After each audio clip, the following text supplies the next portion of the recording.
Say it to my face. The crowd began forming mid-morning and just kept growing and growing.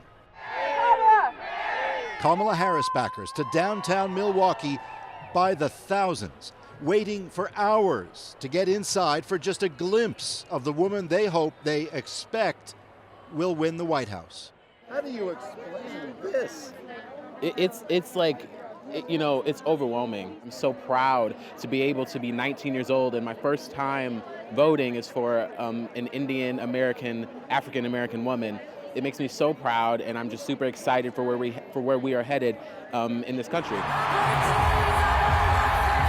Later, inside the arena in Milwaukee, her nomination for the White House now formalized back in Chicago. On stage, she walked with a message for the thousands here, beamed back to those at the convention in Chicago and across America. We are so honored to be your nominees.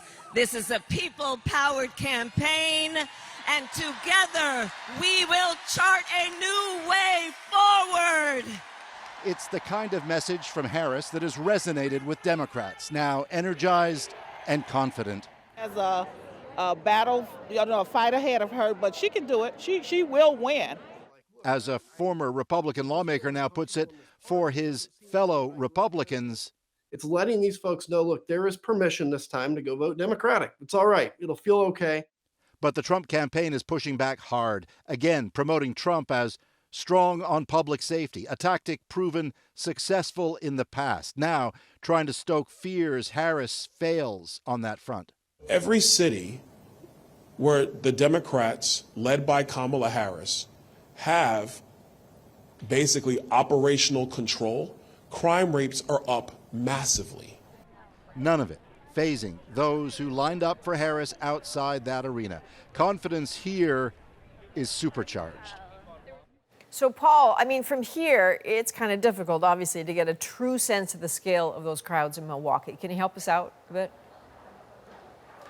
Yeah, and they're filtering out now after Kamala Harris. But for hours all day long, this plaza behind me was packed, and there were lineups in every direction. You talk about comparisons to the Barack Obama years.